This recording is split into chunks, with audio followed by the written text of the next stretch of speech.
They called her the cow that came with the herd, and that was before the real cattle stampede tried to kill her daughters. I'm about to tell you a story of a woman the world threw away, two little girls who refused to let her go, and a rancher who learned that the strongest things in life are the ones everybody else is too blind to see. Stay with me until the end and drop a comment telling me what city you're watching from. I want to see how far Evelyn's story can travel. Because if you've ever felt like you didn't fit, like you were too much or not enough, this one's for you. Now let me take you back to 1883, to a train platform in Ridgewood Territory, where a young widow stepped off a cattle car and straight into hell. The train lurched to a stop with a screech of iron on iron, and Evelyn Marsh gripped the edge of the doorframe to keep from stumbling. Her fingers were white-knuckled, not from the jolt, but from the dread coiling tighter in her chest with every passing second. Through the gap in the stock car's wooden slats, she could see them, dozens of faces pressed close to the platform, necks craning, eyes sharp with curiosity and judgment. She'd ridden 200 miles in a livestock car, not because there was no room in the passenger carriages, because the ticket agent in St. Louis had looked her up and down, lingered on the width of her hips and the strain of her dress across her middle, and told her flatly that she'd be more comfortable with the freight. The other women, mail-order brides, same as her, all of them desperate or brave or both, had boarded the second-class car with their small trunks and nervous smiles. Evelyn had climbed into a stock car that still smelled of hay and manure, wedged herself into a corner on a bed of straw, and told herself it didn't matter. She'd survived worse than this. She'd survived being a widow at 23. She'd survived her parents' voices, cold and cutting, the morning after they buried Daniel. You killed him with your need, Evelyn. A man works himself to death trying to keep a woman like you fed. She'd survived being turned out of the only home she'd known, with nothing but a canvas bag, 2 dresses, and a name on a scrap of paper, some rancher in Ridgewood Territory who'd put out a call for a housekeeper, maybe a wife, someone sturdy enough for hard work. Sturdy. That was the word they always used. Never lovely, never delicate. Sturdy, like a plow horse. All right, ladies, let's go. Step lively now. The conductor's voice boomed from the platform, and Evelyn heard the rustle and chatter of the other brides disembarking. Giggles, whispers, the swish of skirts. She waited. She always waited until last. But the conductor appeared at the stock car door, his face red and impatient. You too, miss. Come on now. Folks are waiting. Evelyn stood slowly, brushing straw from her skirt. The dress was dark blue, practically black, because it hid stains and because she was still in mourning, even if no one cared. Her hands smoothed the fabric over her stomach, a habitual, useless gesture. As if she could make herself smaller, as if she could shrink into the kind of woman people smiled at instead of stared at. She stepped into the doorway, and the noise hit her like a slap. Laughter, low and rippling through the crowd. Good God, look at the size of her. They sent that on the bride train? Poor bastard who gets stuck with her. Evelyn's face burned, but she kept her chin level and her eyes forward. She'd learned long ago not to flinch. Flinching only made it worse. She climbed down the steps carefully, her boots hitting the dust of the platform, and stood there, spine straight, hands clasped in front of her. The other brides were already surrounded, ranch hands in clean shirts, older women inspecting them with quick, appraising eyes, a few families with children peeking out from behind their mothers' skirts. It looked almost festive, like a market day. But the crowd around Evelyn was different. They weren't looking at her like she was a prospect. They were looking at her like she was a sideshow. Jesus, how'd she even fit in the train car? Bet she ate half the provisions on the way here. Someone's going to need a reinforced buckboard to get her home. A man in a bowler hat elbowed his friend and said, loud enough for everyone to hear, I'll tell you what, she's too wide to wed, but she'd make a hell of a draft horse. The laughter was louder this time. Evelyn felt it crawl over her skin, hot and sticky. Her throat tightened. She would not cry. She would not. A woman in a prim gray dress and a bonnet stepped forward, clipboard in hand. She looked Evelyn up and down with the kind of pity that was worse than disgust. You're Evelyn Marsh? Yes, ma'am. The woman consulted her list. You were meant to be a housekeeper for Mr. Abernathy, but she trailed off, glancing back at a thin, sour-faced man standing near a wagon. He took one look at Evelyn and shook his head firmly. No, he said. No, I asked for someone who could work, not someone who'd eat me out of house and home. Send her back. The words landed like stones. Sir, she's traveled all this way. I don't care. I'm not taking her. The woman's mouth pressed into a line. She turned back to Evelyn, and for a moment there was something almost apologetic in her eyes. But it didn't matter. Apologies didn't change anything. I'm sorry, Miss Marsh. It seems there's been a misunderstanding. If you'd like to wait, perhaps we can arrange return passage. Return to where? Evelyn's voice came out steadier than she felt. I don't have anywhere to go back to. The woman hesitated. The crowd shifted, uncomfortable now. This was supposed to be entertaining, not sad. And that's when Evelyn heard it. Small voices, high and clear, cutting through the murmur of the crowd like bells. Daddy! Daddy, look! Evelyn turned. Two little girls were pushing through the legs and skirts of the onlookers, their hands linked, their faces flushed with excitement. They couldn't have been more than 6 or 7, identical in every way. Same wild brown curls escaping from braids, same sun-brown cheeks, same bright, fearless eyes. They stopped right in front of Evelyn and looked up at her with the kind of unguarded wonder that only children possess. You're really big, one of them said. June, the other hissed, elbowing her sister. Then she looked back at Evelyn and smiled. She means tall. You're real tall. And soft-looking, June added, like Mama. The second word hung in the air, delicate and aching, like Mama. Evelyn's heart twisted. She crouched down slowly, bringing herself to their level, and gave them a small, careful smile. What are your names? I'm Daisy, the first girl said. And that's June. We're twins, but I'm older by 4 whole minutes. 3 minutes, June corrected. 4. 3. Girls. The voice was low and rough, like gravel underfoot, and it carried a weight that made both girls fall silent immediately. Evelyn looked up. A man stood just behind the twins, and the crowd parted slightly to let him through. He was tall, taller than most of the men on the platform, with broad shoulders and a frame built for hard work. His clothes were plain, worn denim, a faded shirt, a hat that had seen better days. His face was weathered, lined in the way that came from sun and wind and years of not smiling much. Dark hair, dark eyes, a jaw covered in a few days' worth of stubble. He wasn't looking at the crowd. He was looking at his daughters. Daisy, June, what'd I tell you about running off? But Daddy, Daisy said, grabbing his hand and tugging, we found her. We found the one we want. The man's eyes flicked to Evelyn, and for a brief, terrible moment, she waited for the same look she'd seen on every other face today. The surprise, the disdain, the barely concealed disgust. But it didn't come. He just looked at her, steady, unreadable. Girls, you can't just... Please, Daddy. June's voice was pleading now, and she reached for his other hand. We prayed real hard. We asked God to send us someone kind, someone who looked like she could hug real good. And look, she pointed at Evelyn. She's perfect. A few people in the crowd snickered. Someone muttered, perfect for what, exactly? But the man didn't seem to hear them. He crouched down, just like Evelyn had, and put a hand on each of his daughter's shoulders. You sure? He asked quietly. Both girls nodded, solemn and certain.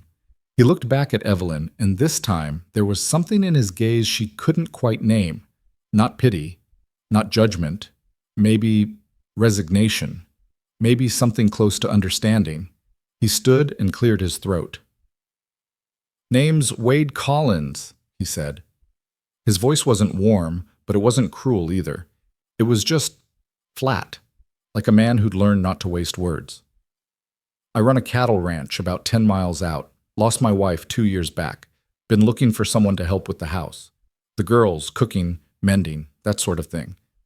Evelyn rose slowly to her feet. Her heart was beating too fast. I can do all that, she said. Wade nodded once. Pays not much. Room and board and a small wage at the end of each month. It's hard work. The ranch isn't fancy. I'm not afraid of hard work. His eyes held hers for a moment longer, and then he turned to the woman with the clipboard. I'll take her, he said. The woman blinked. Mr. Collins, are you sure? I'm sure. There was a beat of stunned silence. Then the murmurs started again, but different this time. Confused. A little scandalized. He's really taking her? Guess he's desperate. Poor man. Hope his floors hold. Wade ignored them all. He looked down at his daughters, who were practically vibrating with excitement, and then back at Evelyn. Wagons over there, he said, jerking his head toward a sturdy, mud-splattered buckboard hitched to two patient-looking horses. You got any bags? Just one. Get it. We're losing daylight. Evelyn nodded and turned back toward the stock car, her hands shaking slightly as she reached for her canvas bag. Behind her, she could still hear the whispers, the laughter, the cutting remarks. But for the first time in months, maybe years, they didn't feel like the only sound in the world. Because two little girls were chattering excitedly about how they were going to show her the chickens and the barn cats and the secret spot by the creek where the best skipping stones were. And a quiet, hard-faced rancher had looked at her and said, I'll take her. Not as a joke, not as a last resort, just as a person. Evelyn climbed into the back of the wagon, her bag clutched in her lap. Daisy and June scrambled up beside her, one on each side, and immediately started talking over each other. Do you like biscuits? Daddy makes terrible biscuits. They're like rocks. We use them to skip on the pond. Can you make biscuits? And pies? Daddy says pies are too much fuss, but we miss pies. Evelyn felt a smile tug at the corner of her mouth despite everything. I can make pies. Both girls gasped like she'd just promised them the moon. Wade climbed up onto the driver's seat, took the reins, and clicked his tongue. The horses started forward with a jolt, and the wagon rolled away from the platform, away from the crowd, away from the voices that had tried to make her nothing. As the town of Ridgewood fell behind them and the open land stretched out ahead, gold and wild under the late afternoon sun, Evelyn let out a breath she hadn't realized she'd been holding. She didn't know what waited for her at the end of this road. She didn't know if Wade Collins was kind or cruel, if this was charity or convenience, if she'd be welcome or just tolerated. But for now, she had a direction, a place to go. Two little girls leaning against her sides like she was something solid and safe. And that was more than she'd had this morning. The road to the Collins Ranch was long and rutted, winding through open prairie dotted with sage and wildflowers. The sun hung low on the horizon, casting everything in shades of amber and rose. Evelyn sat in the back of the wagon, listening to the creak of the wheels and the steady rhythm of the horses' hooves, while Daisy and June kept up a relentless stream of chatter. That's where we saw the fox last spring, Daisy said, pointing to a cluster of rocks. He had a white tail tip. June named him Snowball. I did not. You named him Snowball. I wanted to call him Rusty. Rusty's a dumb name for a fox. Snowball's a dumb name for anything. Wade didn't turn around, but Evelyn saw his shoulders shift slightly, like he was used to this and had long since learned to tune it out. How long have you lived here? Evelyn asked, mostly to give the girls a new target for their energy. Forever, June said.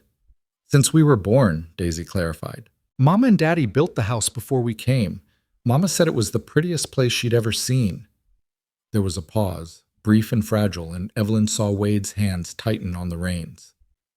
Do you miss her? Evelyn asked gently. Both girls nodded.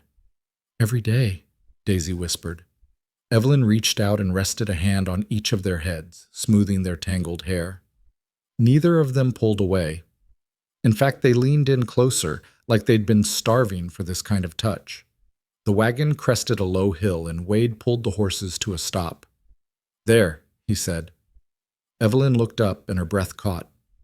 The ranch stretched out before them in the valley below, a small, sturdy house with a covered porch, a barn that had seen better days, a chicken coop, a few corrals, and beyond that, open pasture where a modest herd of cattle grazed. It wasn't grand, it wasn't shiny, but it was real, solid, built by hand and meant to last. It's beautiful, Evelyn said, and she meant it. Wade glanced back at her, and for just a second, something flickered in his expression. Surprise, maybe, or relief. It's home, he said simply, and clicked the horses forward again. The house smelled like dust and old smoke and faintly of something burned. Evelyn stepped inside and took it all in with a quick, practiced eye. A main room with a stone fireplace, a rough-hewn table, a few mismatched chairs, shelves that held more tools than dishes. A doorway leading to what looked like a bedroom, another leading to a small, dim kitchen. Everything was functional. Nothing was clean. Girls sleep in the loft, Wade said, nodding toward a ladder in the corner. You can take the spare room off the kitchen. It's small, but it's got a bed and a window. That's more than enough, Evelyn said. Wade set her bag down by the door and stood there awkwardly, like he wasn't sure what to do next. The girls had already run off to show her their treasures, a collection of rocks, feathers, and broken bits of pottery they'd found around the property. I'll be straight with you, Wade said finally. I'm not good at this. The house stuff, the cooking, the feelings part. He gestured vaguely, as if feelings were a type of weather he didn't understand. But the girls need someone, and I can't do it alone anymore. Evelyn met his eyes. I'll do my best. He nodded once, and that seemed to be the end of the conversation. He turned and walked back outside, and Evelyn was left standing in the middle of a stranger's house, in the middle of nowhere, with no idea what she was doing. But she knew how to start. She rolled up her sleeves and got to work. By the time the sun set, Evelyn had swept the floors, scrubbed the table, washed a week's worth of dishes that had been piled in the kitchen, and started a stew with the vegetables she'd found in the root cellar and the salted pork hanging in the larder. The girls helped, or tried to, mostly by getting in the way and asking 100 questions. Why do you cut the carrots so small? So they cook faster. Why do they need to cook faster? So we can eat sooner. Why do we need to eat sooner? Because your father looks like he hasn't had a decent meal in a month, Daisy giggled. He looks like that all the time. When Wade came in from the barn, the house smelled like rosemary and browning onions, and there was a pot bubbling over the fire. He stopped in the doorway and just stared. Sit, Evelyn said, ladling stew into a bowl. It's ready. He sat. The girls climbed into their chairs, eyes wide and eager, and Evelyn served them each a bowl before taking a seat herself. For a moment, no one moved. They just looked at the food like they weren't sure it was real. Then Wade picked up his spoon and took a bite. He chewed slowly, swallowed, set the spoon down. It's good, he said. It was the first real compliment Evelyn had received in longer than she could remember, and it hit her harder than she expected. She looked down at her own bowl, blinking rapidly. Thank you, she said quietly. Daisy and June devoured their stew like they were afraid it might disappear, and when they were done, they looked at Evelyn with identical hopeful expressions. Is there more? Evelyn smiled. There's more. Warm. That night, after the girls had been tucked into their loft and the house had gone quiet, Evelyn stood on the porch and looked out at the stars. They were brighter here than they'd ever been in the city, scattered across the sky like salt spilled on a black cloth. Behind her, the door creaked open. Wade stepped out, a cup of coffee in his hand. He didn't say anything, just stood there beside her, looking out at the same sky. They like you, he said after a while. They're sweet girls. They haven't smiled like that since their mother died. Evelyn glanced at him. His face was shadowed, but she could hear the weight in his voice. I'll take care of them, she said. I promise.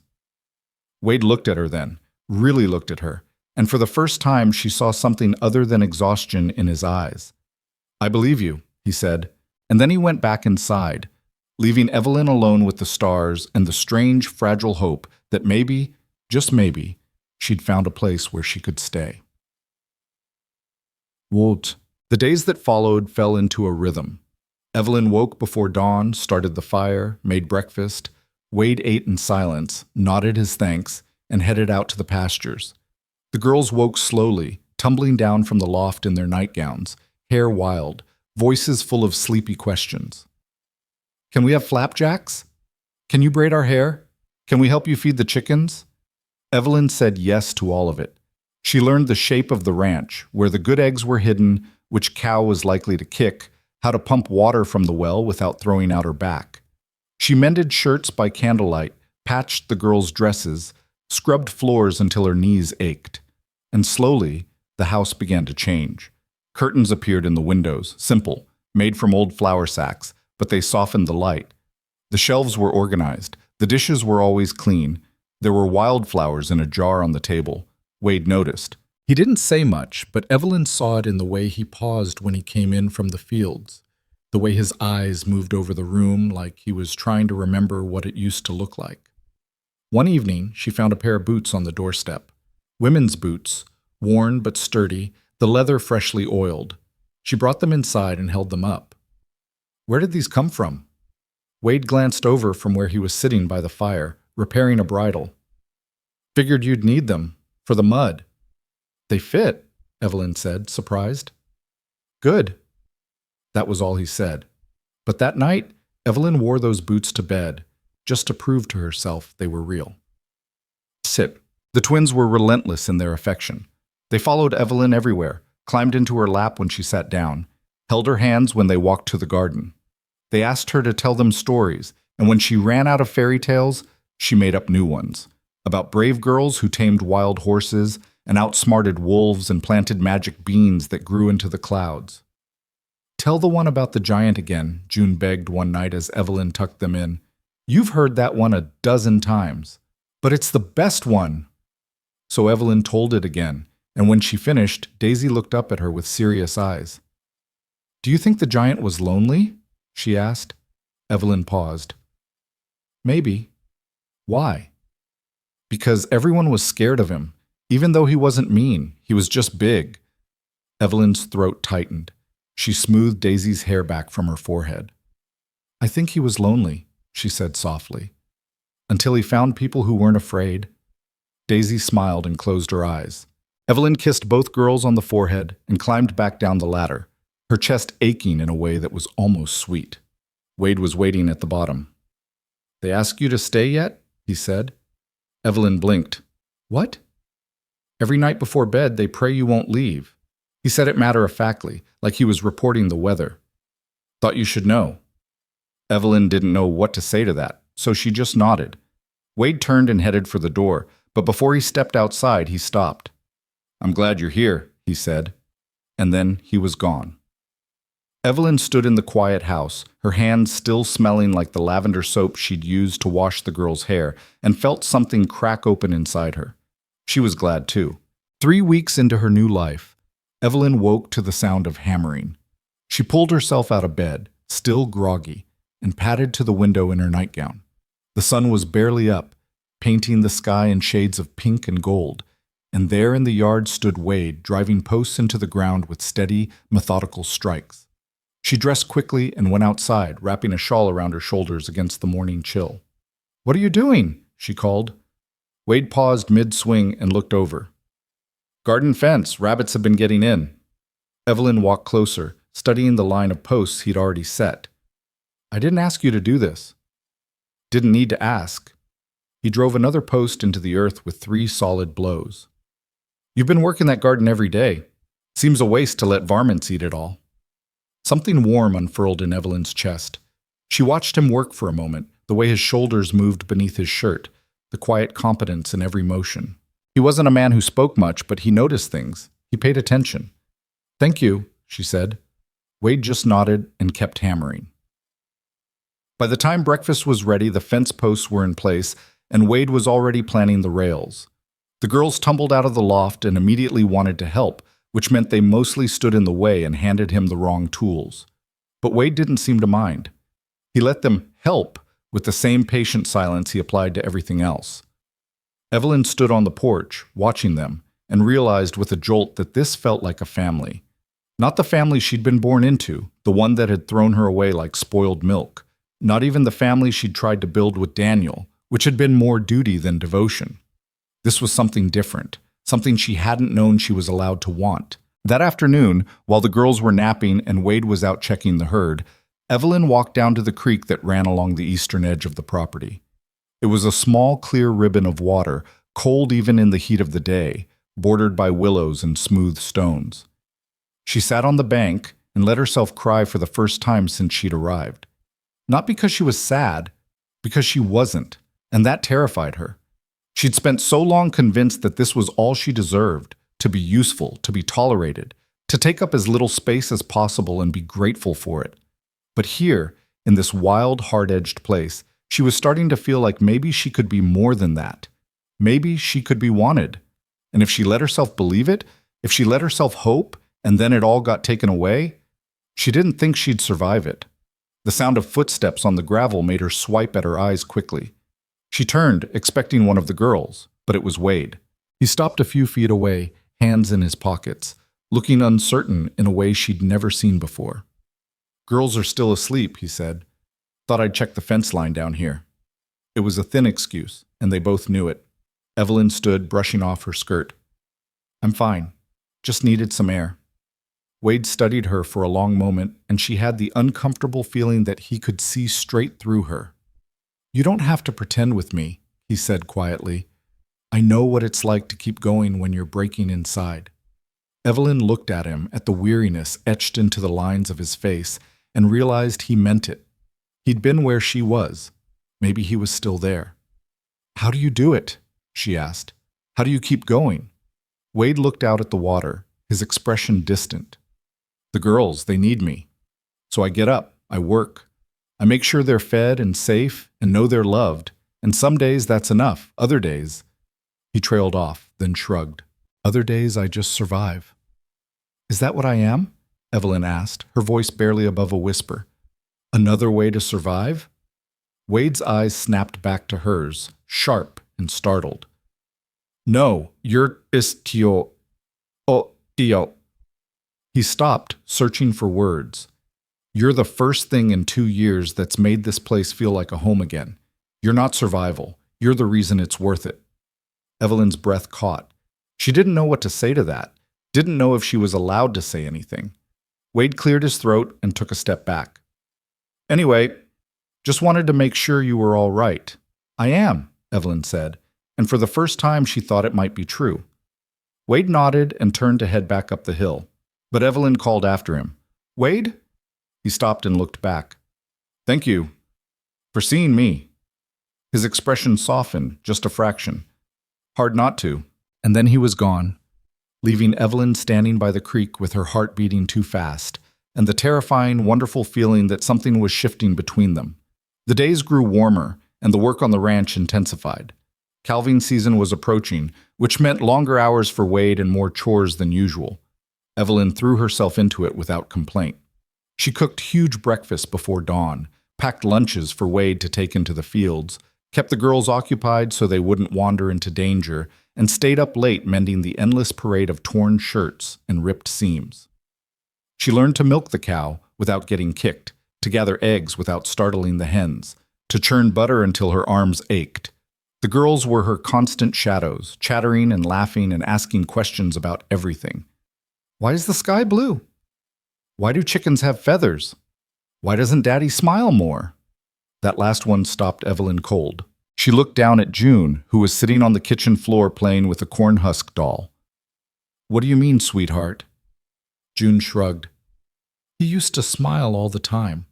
Mama said he had the best smile in the whole territory, but now he doesn't, except sometimes when you're here." Evelyn's chest tightened. "He's been through a lot. Sometimes it takes a while to find your smile again." "Did you lose your smile too?" Daisy asked, leaning against Evelyn's leg. "I did," Evelyn admitted, "but I think I'm starting to find it." Both girls looked up at her with identical expressions of solemn hope. "We'll help you," June said firmly. And they did. They brought her wildflowers. They told her jokes that didn't quite make sense. They climbed into her lap every chance they got and declared that she gave the best hugs in the world. And slowly, steadily, Evelyn felt the weight she'd been carrying start to lighten. One evening, after a particularly long day, Evelyn was sitting on the porch steps shelling peas when Wade came around the side of the house, leading a dusty, exhausted-looking horse. He tied the animal to the rail and started unbuckling the saddle. "Trouble?" Evelyn asked. "Fence down on the north pasture. Had to round up strays." He hauled the saddle off and slung it over the porch rail. "Took longer than I thought." "I saved you supper. It's warming by the fire." Wade paused, one hand still on the saddle, and looked at her with something close to gratitude. "You didn't have to do that." "I know." He nodded slowly, then walked past her into the house. Evelyn heard him moving around inside, the scrape of a chair, the clink of a spoon against a bowl. When he came back out, he sat down on the steps beside her, close enough that she could feel the warmth radiating off him. They sat in companionable silence for a while. The only sounds, the rhythmic pop of peas being shelled and the distant lowing of cattle settling in for the night. Girls were asking about their mother today, Evelyn said quietly. Wade's hands stilled. What'd they want to know? If she liked flowers, if she sang, little things. What'd you tell them? That I didn't know, but that I'd like to hear about her if they wanted to tell me. Wade was quiet for a long moment. Then he said, her name was Caroline. She loved flowers, planted them everywhere, even though half of them died in the heat, and she sang all the time. Couldn't carry a tune to save her life, but she didn't care. Evelyn smiled. She sounds wonderful. She was. Wade's voice was rough. She was everything good, and when she died, he stopped, his jaw working. I didn't think I'd make it. Didn't think I could raise 2 little girls on my own. Didn't think anything would ever feel right again. Evelyn set down this bowl of peas and turned to face him. But you did make it. You're still here, and those girls are happy and healthy and so full of love it spills out of them. Wade looked at her, and in the fading light, his eyes were bright with something that might have been tears. That's because of you. No, Evelyn said gently. That's because of you. I'm just helping. Wade shook his head. You're doing more than helping. He broke off, frustrated, searching for words. You're holding us together, all of us, including me. Evelyn's throat went tight. She wanted to reach out, to touch his hand, to tell him that he was holding her together too, but she didn't know if she was allowed. Didn't know if that would be crossing some invisible line. So she just said, I'm glad I'm here. Wade looked at her for a long moment, and then he did something that shocked her. He reached over and took her hand. His palm was calloused and warm. His grip strong but careful. So am I, he said. They sat there like that, hands linked, until the stars came out and the girls called from inside that they needed help with their buttons. And when Wade let go, Evelyn felt the absence of his touch like a physical ache. The next Sunday, Wade announced at breakfast that they were going into town. The girls erupted in excitement, but Evelyn's stomach dropped. I can stay here, she said quickly. Watch the place. Wade frowned. Why would you do that? She fumbled for an excuse. There's a lot to do. The laundry, the laundry can wait. Wade's tone was firm. We're going to church, and then we're stopping at the general store. You need fabric for a new dress.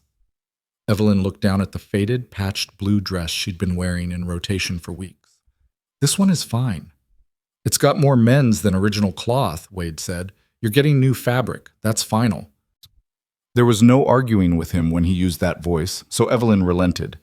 But the entire wagon ride into Ridgewood, her hands were clenched in her lap, and her heart hammered against her ribs. She hadn't been back since the day she'd arrived, hadn't wanted to face the stares, the whispers, the casual cruelty. But Wade kept the horses at a steady pace, and the girls chattered happily on either side of her, and somehow that made it bearable. When they rolled into town, heads turned. Evelyn felt the weight of a dozen eyes, heard the murmur of voices. That's her. The big one Collins took in. Heard she's living out there with him and those girls. No ring, no wedding. Shameful. Poor man probably couldn't find anyone else. Wade's jaw tightened, but he didn't say anything. He just pulled the wagon up in front of the church, set the brake, and climbed down. Then he turned and held out his hand to Evelyn. She hesitated, but he didn't lower his hand. Just waited, patient and steady, until she took it. He helped her down, and then he offered his arm. Evelyn stared at it. Wade, you don't have to. I want to, he said simply. So she took his arm, and together they walked into the church with Daisy and June skipping ahead of them. The congregation was already seated, and when they walked in, the room went silent. Every eye turned toward them. Evelyn wanted to disappear, wanted to turn and run back to the safety of the ranch, where people didn't look at her like she was something unclean. But Wade's arm was solid beneath her hand, and he walked them down the aisle without hesitation, without shame, and sat them in a pew near the front. The girls squeezed in beside Evelyn, and she was trapped between their warm little bodies and Wade's quiet, unshakable presence. The Reverend began the service, but Evelyn barely heard a word.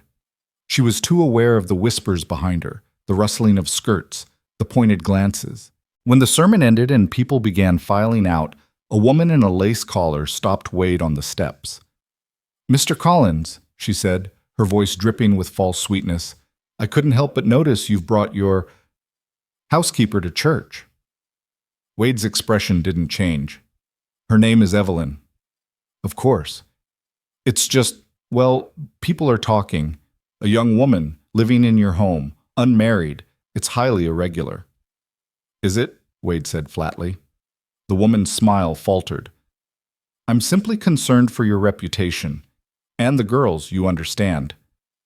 "What I understand," Wade said, his voice hard as iron, "is that Evelyn works harder than anyone I've ever met. She's kept my daughters fed and clothed and happy, and if people have a problem with that, they can take it up with me."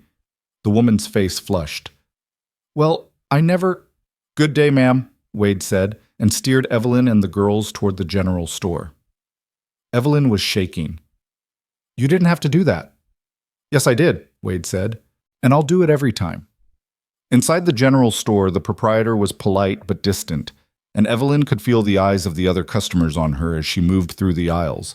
Wade picked out bolts of fabric, a soft green cotton, a sturdy brown wool, and added them to the counter without asking her opinion.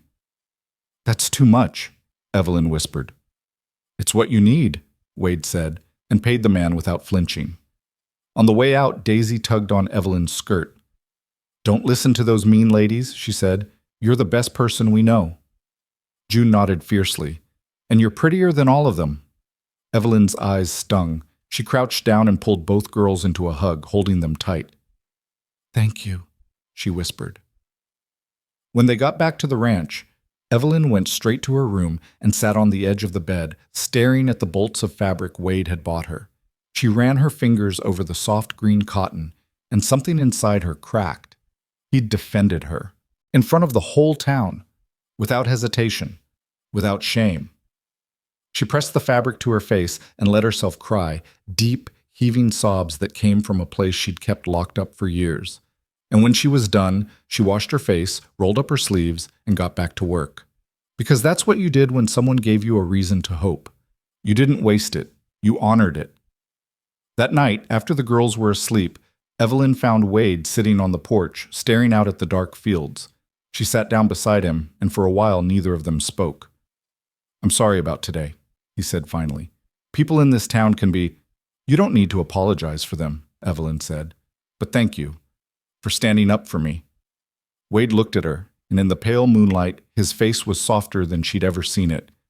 "Anyone who can't see what you're worth is a damn fool." Evelyn's breath hitched. "Wade, I mean it," he said. "You've given us everything, and you ask for nothing. You deserve better than the way they treat you." "I don't know what I deserve," Evelyn said quietly. "I spent so long being told I was too much, or not enough, that I stopped knowing." Wade reached out and took her hand, the same way he had before, but this time he didn't let go. "You're enough," he said. "You're more than enough." Evelyn looked down at their joined hands, at the way his rough fingers curled around hers, and felt something inside her shift and settle. "So are you," she whispered. They sat like that until the night grew cold and the stars wheeled overhead, and when they finally went inside, Evelyn lay in her narrow bed and stared at the ceiling, her heart too full for sleep. Something was happening, something she didn't have words for yet, but it felt like the beginning of something good. The weeks rolled on, and the rhythm of the ranch became as natural to Evelyn as breathing. She woke before the sun, made coffee strong enough to strip paint, and started breakfast while Wade headed out to check the livestock. The girls would stumble down from the loft, bleary-eyed and warm, and climb into her lap while she waited for the biscuits to brown. She'd never been someone's comfort before, never been the first thing someone reached for in the morning, and it filled a hollow place in her chest she hadn't known was there. One morning, Daisy asked if Evelyn could teach them to braid their own hair. "Daddy tries," June said diplomatically, "but they always fall out." Evelyn laughed. "All right, come here." She sat on the porch steps with a girl on either side and walked them through it, her fingers gentle and patient as she showed them how to section the hair, how to cross the strands, how to tie it off. The girls were clumsy at first, their small hands fumbling, but they were determined.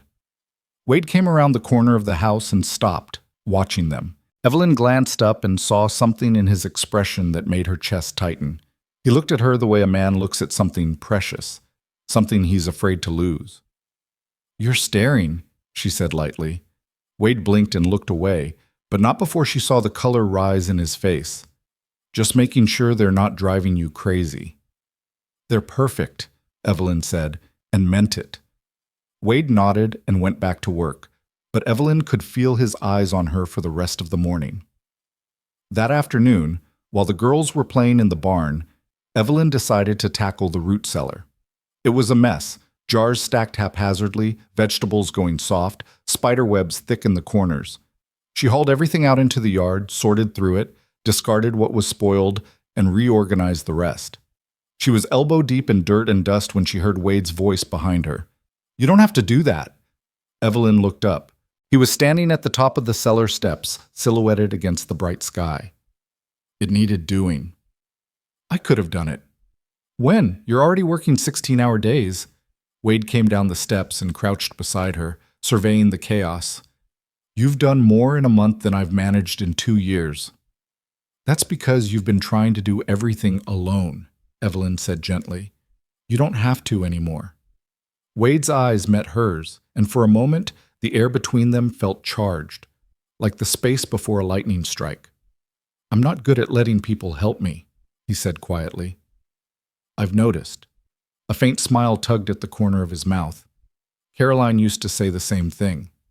It was the first time he'd mentioned his wife's name without pain flickering across his face, and Evelyn took that as a good sign. "She sounds like a smart woman." She was. Wade picked up a jar of preserves, turning it over in his hands. "She'd like you, I think. She always said I needed someone who wouldn't let me brood." Evelyn laughed. "Well, I'm good at not letting people brood." Wade set the jar down and looked at her, his expression serious. "I don't say it enough, but I'm grateful. For everything you do. For the girls. For me." "You don't have to thank me," Evelyn said. "This is my home too."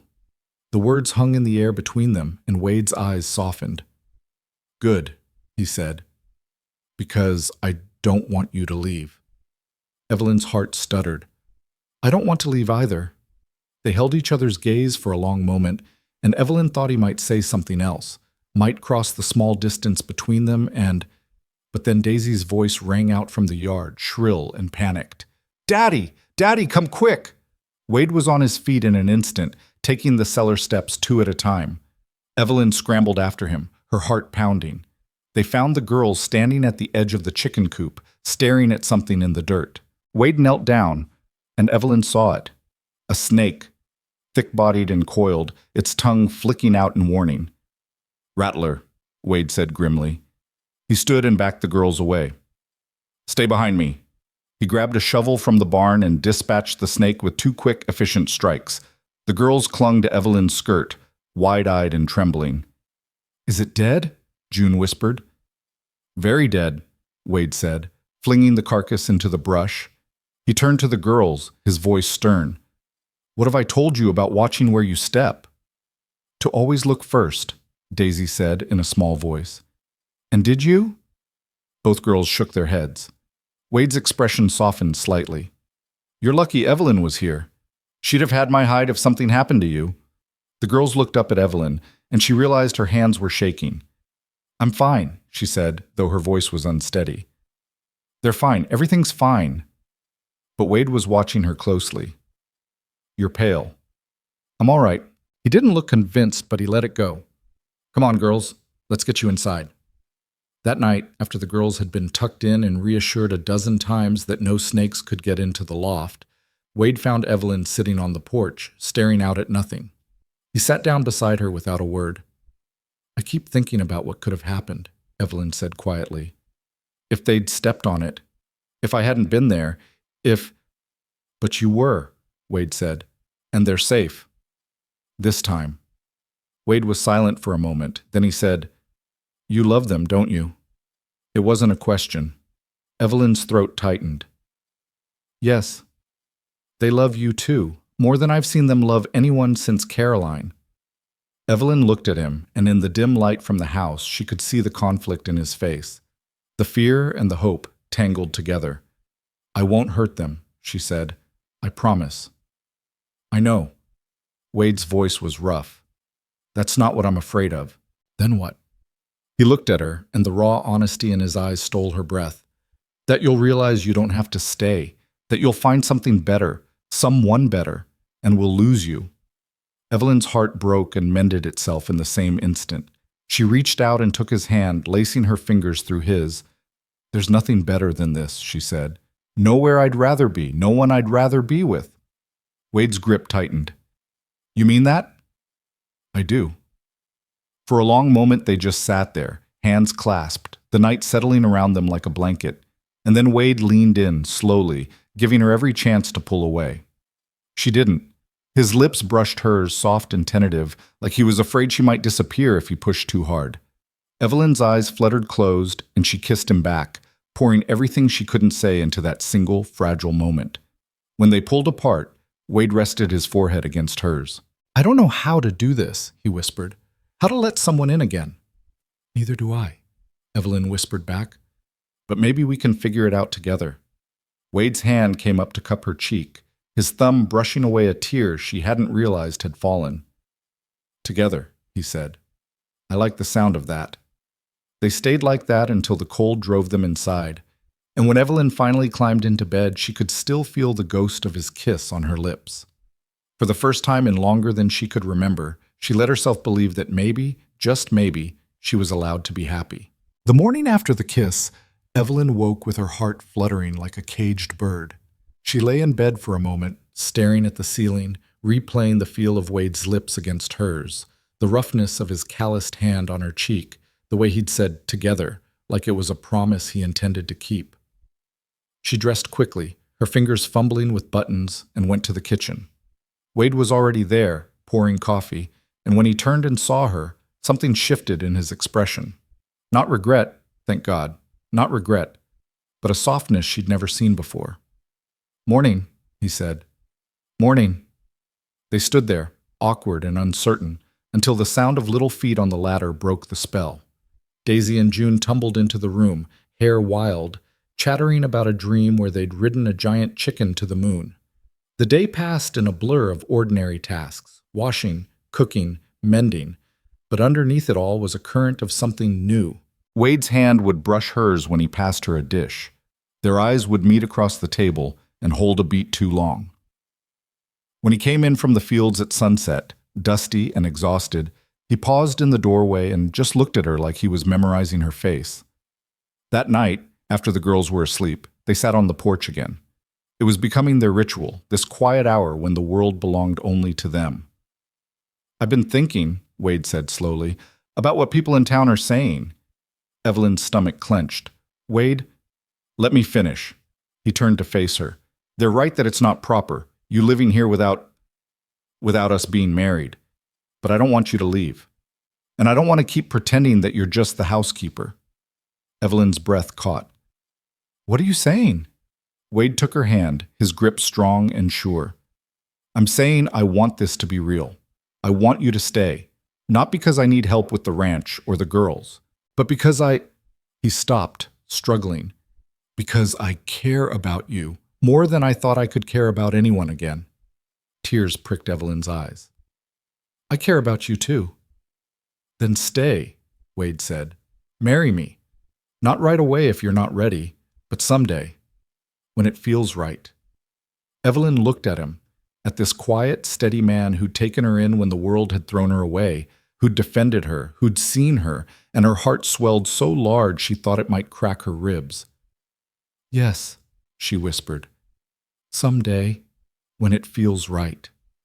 Wade's face broke into a smile, a real one, the kind June had said he used to have, and he pulled her close, wrapping his arms around her like she was something precious he'd almost lost. They stayed like that, holding each other under the stars, until the night grew cold and they had no choice but to go inside. The next few weeks were the happiest Evelyn could remember. The work was still hard, the days still long, but everything felt lighter. Wade smiled more. The girls sang constantly, and Evelyn walked around with a warmth in her chest that never quite faded. She started sewing her new dresses, working by lamplight after everyone else had gone to bed. The green cotton became a simple day dress with a fitted bodice and full skirt. The brown wool she saved for later, for something special. Daisy and June were fascinated by the process, watching her cut and pin and stitch with wide-eyed attention. "Are you making a wedding dress?" June asked one evening. Evelyn's hands stilled. "What makes you think that?" "Because Daddy looks at you the way the prince looks at the princess in the stories," Daisy said matter-of-factly. "And that means you're going to get married."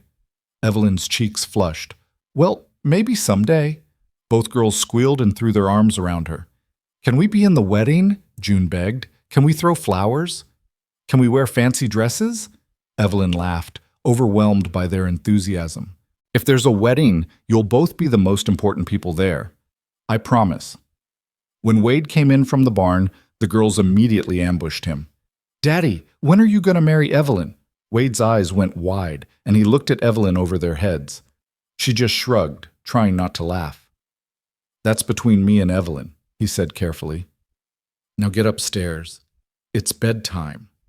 The girls groaned but obeyed, and once they were out of earshot, Wade crossed the room to where Evelyn sat with her sewing. "Sorry about that," he said. "Don't be. They're sweet." Wade crouched down beside her chair. "They're not wrong, though, about how I feel." Evelyn set down her needle and cupped his face in her hand. "I know." He turned his head and pressed a kiss to her palm, and the simple intimacy of it made her heart ache in the best way. But their fragile peace was about to be tested. 3 days later, the sky turned strange. The air grew heavy and still, pressing down like a weight, and the cattle started lowing nervously in the pasture. Wade stood on the porch, staring at the horizon where dark clouds were piling up like mountains. "Storm's coming," he said. "A bad one." Evelyn came to stand beside him. "How bad?" "Bad enough." He glanced at her. "I need to get the herd to the lower pasture. If they panic and stampede in the open, we'll lose half of them." "I'll help." Wade shook his head. "You stay with the girls. Keep them inside. This one's going to be rough." But Evelyn grabbed his arm before he could walk away. "You can't do it alone. You'll need someone to help move them." "Evelyn, I'm coming with you," she said firmly. "The girls will be fine in the house for a few hours, but you won't be fine out there alone." Wade looked like he wanted to argue, but the wind was already picking up, and there was no time. He nodded once, sharp and quick, and headed for the barn. Evelyn ran inside and found the girls playing with their dolls. "Listen to me," she said, kneeling down. "There's a storm coming. Your father and I need to go bring the cattle in. I need you both to stay inside, away from the windows. Can you do that for me?" Both girls nodded, their faces serious. "We promise," Daisy said. Evelyn kissed them each on the forehead. "I'll be back soon." She pulled on her boots, the ones Wade had given her, and ran out to the barn. Wade had already saddled 2 horses, and he handed her the reins of the smaller mare. "You know how to ride?" he asked. "Enough to stay on." "That'll have to do." He swung up into his saddle. "Stay close to me. If the herd starts running, get out of the way. Don't try to be a hero." Evelyn mounted clumsily, her skirt tangling, and gripped the reins. "Let's go!" They rode hard toward the upper pasture, the wind whipping Evelyn's hair loose from its pins. The sky was bruised purple and black, and lightning flickered on the horizon like a promise of violence. The cattle were restless, milling and shifting, their eyes rolling white. Wade circled around to the far side, shouting and waving his hat, and Evelyn did the same on the near side. Slowly, reluctantly, the herd began to move. And then the storm hit. The first drops of rain were fat and cold, and within seconds it was a deluge. The wind roared like a living thing, tearing at Evelyn's clothes, and the lightning came so close she could smell the ozone. Thunder cracked overhead, so loud it felt like the sky was splitting open. The cattle panicked. They broke into a run, a churning mass of hooves and horns, and Evelyn's horse reared in terror. She clung to the saddle, her heart in her throat, and somehow stayed on. Through the sheets of rain, she could see Wade riding hard, trying to turn the herd before they scattered completely. Evelyn dug her heels in and followed, her horse's hooves slipping in the mud. The world was chaos, rain and wind and the deafening thunder of hooves. She couldn't see, couldn't hear, could only hold on and pray she didn't fall. And then she saw them. Two small figures at the edge of the pasture stumbling through the mud, their dresses plastered to their bodies. Daisy and June. Evelyn's blood turned to ice. She screamed their names, but the wind tore the sound away. The girls were moving toward them, waving their arms, and they didn't see what Evelyn saw, a cow, wild-eyed and terrified, breaking away from the herd and charging straight at them. Evelyn didn't think. She just moved. She yanked her horse around and kicked it into a gallop, racing toward the girls. The mud was treacherous, the rain blinding, but she didn't slow down. She reached the girls just as the cow was bearing down on them, and she threw herself out of the saddle. She hit the ground hard, the impact knocking the air from her lungs, and scrambled to her feet. The cow was huge, a wall of muscle and fury, and it was coming fast. Evelyn spread her arms wide and screamed, "Get back! Get back!" The cow veered at the last second, its shoulder slamming into Evelyn and sending her sprawling. Pain exploded through her side, but she didn't care. She grabbed Daisy and June, pulling them close, covering their bodies with her own as the rest of the herd thundered past. When the world finally stopped shaking, Evelyn looked up. Wade was there, soaked and wild-eyed, pulling the girls out of her arms and checking them frantically for injuries. "What the hell were you thinking?" he shouted, but his voice cracked. "You could have been killed!" "They were in danger," Evelyn gasped. I couldn't just—" Wade pulled her up and crushed her against his chest, his whole body trembling. "Don't ever do that again. Don't ever—" He couldn't finish. He just held her, and the girls wrapped their arms around both of them, all of them shaking and sobbing in the pouring rain. When the storm finally passed, they made their way back to the house, muddy and exhausted. Wade carried June, and Evelyn held Daisy's hand, and none of them spoke. There were no words for what had almost happened. Inside, Wade built up the fire while Evelyn peeled the girls out of their soaked clothes and wrapped them in blankets. They were shivering, their lips blue, and Evelyn's hands shook as she rubbed warmth back into their limbs. "Why did you come outside?" she asked gently. "You promised to stay in." "We got scared," June whispered. "The thunder was so loud. We wanted you." Evelyn's heart broke. She pulled them both into her lap, even though they were getting too big for it, and held them tight. "I know, sweetheart, I know. But you have to trust me when I tell you to stay safe." "We're sorry," Daisy said, tears streaming down her face. "We didn't mean to make you get hurt." "I'm not hurt," Evelyn lied. Her side was screaming, and she was pretty sure she'd cracked a rib, but that didn't matter. "I'm fine." "You're fine, that's all that matters." Wade appeared with mugs of warm milk sweetened with honey, and he sat down on the floor beside them. For a long time, they just stayed like that, huddled together in front of the fire, listening to the rain drum against the roof. When the girls finally fell asleep, curled up in their blankets, Wade turned to Evelyn. "Let me see," he said quietly. "See what?" "Where you're hurt." Evelyn tried to wave him off, but he was already reaching for her, his hands gentle but firm. He helped her peel off her wet shirtwaist, and she heard his sharp intake of breath when he saw the bruise blooming across her ribs, dark purple and angry. "Jesus, Evelyn. It's not that bad. It's bad enough." He disappeared into the kitchen and came back with a cloth soaked in cold water. He pressed it carefully to her side, and Evelyn hissed. "You shouldn't have done that," Wade said, his voice low and rough. "You shouldn't have put yourself in front of them." "What else was I supposed to do?" Evelyn shot back. "Let them get trampled?" "You could have been killed." "So could they." Wade's jaw worked, and when he finally spoke, his voice was barely above a whisper. "I can't lose you. I can't. I already lost Caroline. If I lost you too—" Evelyn reached up and touched his face, her fingers trembling. "You're not going to lose me. You don't know that."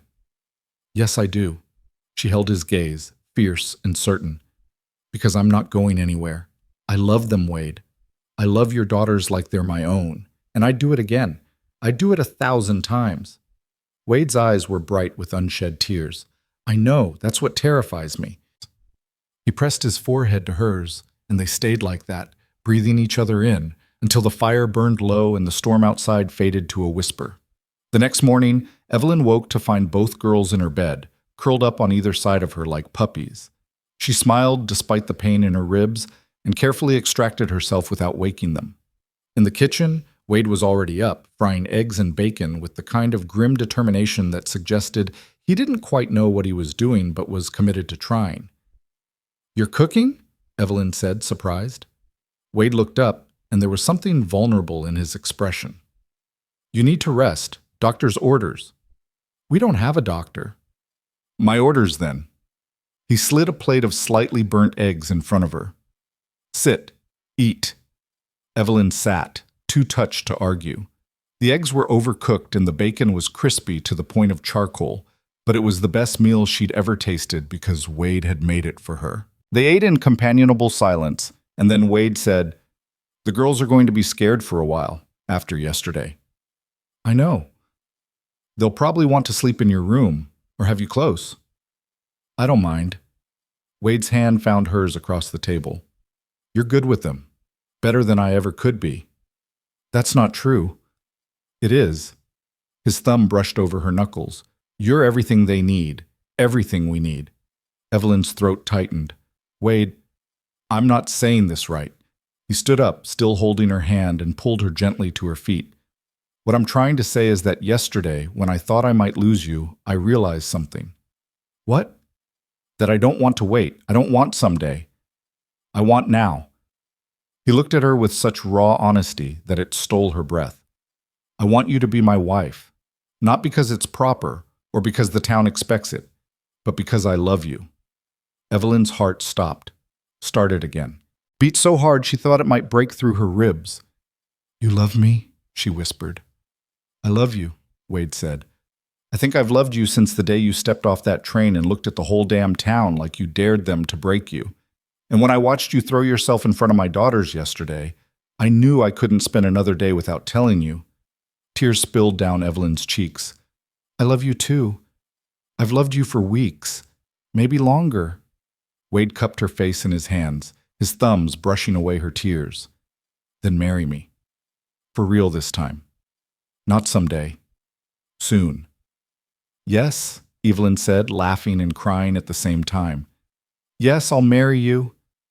Wade kissed her then, deep and sure and full of promise, and Evelyn melted into him, into the warmth and strength and impossible tenderness of this man who'd chosen her when the whole world had turned away. When they broke apart, they heard giggling from the doorway. Both girls were standing there in their nightgowns, grins stretching from ear to ear.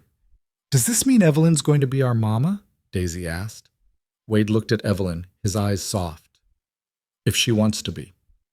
Evelyn crouched down, ignoring the protest from her ribs, and opened her arms. The girls ran to her, and she held them as tightly as she dared. "I would love to be your mama," she said, "more than anything in the world." The girls cheered and started talking over each other about the wedding and flowers and cake, and Wade stood there watching them with an expression of such profound contentment that Evelyn had to look away before she started crying again. Over the next few days, the girls recovered from their fright, though they clung to Evelyn more than usual and insisted on sleeping in a nest of blankets on her floor. Evelyn didn't mind. She liked waking up to the sound of their soft breathing, liked knowing they felt safe with her. Wade was gentler with her than she'd ever seen him, constantly checking to make sure she wasn't overdoing it, bringing her coffee in the mornings, taking over the heavier chores without being asked. At night, they sat on the porch and made quiet plans for the future. "We should get married before winter," Wade said one evening. "I don't want to wait that long, but I want to give you time to make a proper dress, and the girls will want to help plan." Evelyn smiled. "They've already planned the whole thing. Apparently there will be 7 kinds of cake, and I'll be wearing a dress made entirely of flowers." Wade laughed, a sound that still surprised her every time she heard it. "We might have to scale back their expectations." "Just a little." He took her hand, lacing his fingers through hers. "Are you sure about this?" "About me? I know I'm not easy. I'm quiet and stubborn, and I don't always say what I'm feeling." Evelyn turned to look at him. "You say enough. And what you don't say, you show me. Every single day." Wade's expression softened. "I'll spend the rest of my life trying to make you happy." "You already do," Evelyn said. just by being you." They sat in comfortable silence, watching the stars come out, and Evelyn thought about how far she'd come. From the woman who'd been thrown out of her parents' house, mocked and discarded, to this, a man who loved her, children who needed her, a home that was truly hers. She'd been told her whole life that she was too much, too big, too hungry, too needy. But here, in this wild, hard place, she was exactly enough, and that made all the difference. The following Sunday, Wade announced they were going back to town. Evelyn's stomach twisted. "Do we have to?" "Yes," Wade said firmly. "I'm not hiding you, and I'm not letting people think there's anything shameful about what we have." So they went. The four of them crowded into the wagon, and when they arrived at the church, every head turned. The whispers started immediately, spreading through the congregation like wildfire. But this time, Wade didn't just walk in with Evelyn on his arm. He walked them to the front pew and sat down like he owned the place. The service began, and the Reverend, a thin man with a reedy voice and sharp eyes, kept glancing at them. When it came time for announcements, he cleared his throat. "Before we close," he said, "I feel compelled to address a matter of some concern in our community." Evelyn's heart sank. The Reverend's eyes found Wade. "Mr. Collins, it has come to my attention that you have a young woman living in your home, an unmarried woman, and while I'm sure your intentions are pure, the appearance of impropriety—" Wade stood up. The entire church went silent. "With all due respect, Reverend," Wade said, his voice calm but hard as iron, "what happens in my home is my business, not yours, not theirs." He gestured to the congregation. "Evelyn has done more for me and my daughters in 2 months than anyone in this town has done in 2 years. She saved my daughters' lives 3 days ago, threw herself in front of a stampeding cow to keep them safe. So if anyone here has a problem with her living under my roof, they can take it up with me. Outside, right now." The church was so quiet you could hear the wind through the eaves. The Reverend's face flushed. "Mr. Collins, I understand your gratitude, but the rules of decency—" "The rules of decency," Wade interrupted, "say that you treat people with kindness and respect, that you see them for who they are, not what they look like. And every person in this room failed that test the day Evelyn arrived. You laughed at her, mocked her, treated her like she was less than human. So forgive me if I don't give a damn about your rules." A woman in the back gasped, but Wade wasn't finished. "Evelyn is a better person than most of you will ever be. She works harder, loves deeper, and asks for nothing in return. And I'm going to marry her. So you can either be happy for us, or you can keep your judgments to yourselves." He sat down, his jaw set, and reached for Evelyn's hand. For a moment, no one moved. Then Daisy stood up on the pew. "We want Evelyn to be our mama," she announced at the top of her lungs. "Forever and ever." June scrambled up beside her sister. "She's the best, and she makes really good biscuits." A few people in the congregation chuckled despite themselves, and the tension broke just slightly. An older woman in the third row stood up. "I think," she said slowly, "that Mr. Collins is right. We judged that young woman before we knew her, and that was wrong of us." Another voice from the other side of the room. "Hear, hear!" And then, one by one, people began to nod. Not everyone. There were still plenty of sour faces, but enough to matter. The Reverend looked flustered, but he managed a stiff nod. "Well, I suppose congratulations are in order then." Wade stood again and helped Evelyn to her feet. "Thank you, Reverend, but we're done here." He led her and the girls out of the church and into the bright sunshine, and Evelyn felt like she was walking on air. "You didn't have to do that," she said, her voice shaking. "Yes," Wade said, "I did." Outside, a few people approached them. The older woman who'd spoken up, a couple with kind eyes, a man who clapped Wade on the shoulder and said, "Good for you, Collins." The girls were bouncing with excitement, and when they got back to the wagon, they couldn't stop talking about how their daddy had told everyone off, and how Evelyn was going to be their mama, and how they were going to have the best wedding in the whole territory. On the ride home, Wade glanced over at Evelyn. "You all right?" She nodded, unable to speak past the lump in her throat. "Good," Wade said. And then quietly, "I meant what I said in there. Every word. Evelyn reached over and squeezed his hand. I know. And for the first time in her life, she truly believed that she was exactly where she was meant to be. That night, after they'd returned from town and the adrenaline had faded, Evelyn found herself standing at the window of her small room, staring out at the moonlit landscape. Her ribs still ached from where the cow had hit her, a dull throb that reminded her with every breath how close they'd all come to disaster. She heard a soft knock at the door. "Come in," she said quietly. Wade entered, his face shadowed in the lamplight. "Girls are finally asleep. Took 3 stories and about 100 promises that you weren't going anywhere." Evelyn smiled despite herself. "They're getting clingy." "Can you blame them?" Wade moved closer, his eyes searching her face. "You scared the hell out of all of us." "I scared myself," Evelyn admitted. She wrapped her arms around herself, suddenly cold. "When I saw them standing there and that cow charging, I didn't think. I just moved." "I know." Wade's voice was rough. "That's what terrifies me. You didn't hesitate. You just threw yourself into danger like your life didn't matter." Evelyn turned to face him. "My life matters, but theirs matter more." Wade closed the distance between them in 2 strides and pulled her into his arms, careful of her injured ribs. "No," he said fiercely. "Your life matters just as much. Don't you understand that? Those girls need you. I need you. We can't lose you." Evelyn buried her face in his chest, breathing in the familiar scent of him, leather and wood smoke and earth. "I'm sorry. I didn't mean to frighten you." "Don't apologize for being brave." Wade pulled back just enough to look at her. "Just promise me you'll be careful. Promise me you won't throw your life away." "I promise," Evelyn whispered, "as long as you promise the same." Wade's expression softened, and he pressed a kiss to her forehead. "Deal." They stood like that for a long moment, holding each other in the quiet darkness, until Wade finally said, "You should rest. You're still healing." "Stay with me," Evelyn said before she could stop herself. "Just for a little while. I don't want to be alone." Wade hesitated, and she could see the conflict in his face, the pull between propriety and need. But then he nodded and led her to the narrow bed.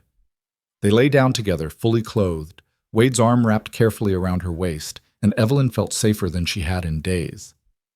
"Tell me about her," Evelyn said softly. "About Caroline." Wade was quiet for so long she thought he might not answer. Then he said, "She was sunshine. That's the only way I know how to describe it. She lit up every room she walked into, made everything feel possible." "She sounds wonderful." "She was." Wade's voice was thick.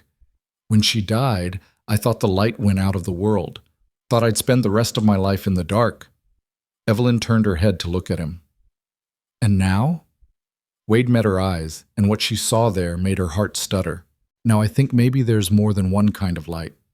Caroline was the sun, bright and warm and impossible to look away from. But you—" He touched her cheek gently. "You're the moon, steady, constant. The kind of light that guides you home when everything else is dark." Tears spilled down Evelyn's cheeks. "Wade, I'm not trying to replace her," Wade said. "I could never do that. But I'm learning that love isn't finite, that you can hold someone in your heart forever and still have room for someone new. And I want you in my heart, Evelyn, for whatever time we have left." Evelyn kissed him then, soft and slow, pouring everything she felt into that single moment. When they broke apart, Wade pulled her close again, and they lay there in the darkness, listening to each other breathe. "I love you," Evelyn whispered. "I love you too," Wade said, and then quieter. "Thank you for choosing us." "Thank you for seeing me," Evelyn replied. They fell asleep like that, tangled together, and for the first time in longer than Evelyn could remember, she didn't have nightmares. The next few days were strange. The girls developed fevers, nothing serious at first, just the sniffles and warm foreheads that came with the change of seasons. But by the 3rd day, both of them were burning up, their small bodies shaking with chills, and Evelyn's fear crystallized into something sharp and cold. She stayed by their bedside day and night, cooling their foreheads with damp cloths, coaxing them to drink water and broth, whispering stories and promises that everything would be all right. Wade hovered nearby, his face drawn with worry, taking over the chores Evelyn couldn't manage, and bringing her food she barely touched. On the fourth night, June's fever spiked so high she started talking to people who weren't there. "Mama," she whispered, her eyes unfocused. "Mama, I can see you." Evelyn's heart clenched. She looked up at Wade, who stood frozen in the doorway, his face white. "It's the fever," Evelyn said, trying to sound calm. "She's hallucinating." But Wade didn't move. He just stared at his daughter, and Evelyn saw the terror in his eyes, the same terror she felt clawing at her own chest. "Wade," she said sharply, "I need more cold water, now." He jerked into motion, disappearing downstairs, and Evelyn turned back to June. She stripped the girl down to her underclothes and sponged her entire body with cool water, whispering the whole time, "Stay with me, sweetheart. I know you're tired, but you have to stay with me. Your daddy needs you. Daisy needs you. I need you." June's eyes fluttered open, hazy and confused. "Evelyn?" "I'm here, baby. I'm right here." "Don't leave," June whispered. "Never," Evelyn said fiercely. "I'm never leaving you." Wade returned with the water, and together they worked through the night, taking turns cooling June's fever while keeping watch over Daisy, whose own temperature was climbing. By dawn, Evelyn was swaying on her feet, exhausted and terrified, but she refused to rest. "You need to sleep," Wade said, catching her as she stumbled. "I can't. Not until they're better." "Evelyn, I can't," she repeated, her voice breaking. "If something happens to them, if I wasn't here." Wade pulled her into his arms, holding her tight. "Nothing's going to happen to them. You're keeping them alive, you hear me? You're saving them." Evelyn clung to him, letting herself have just this moment of weakness, and then she pulled herself together and got back to work.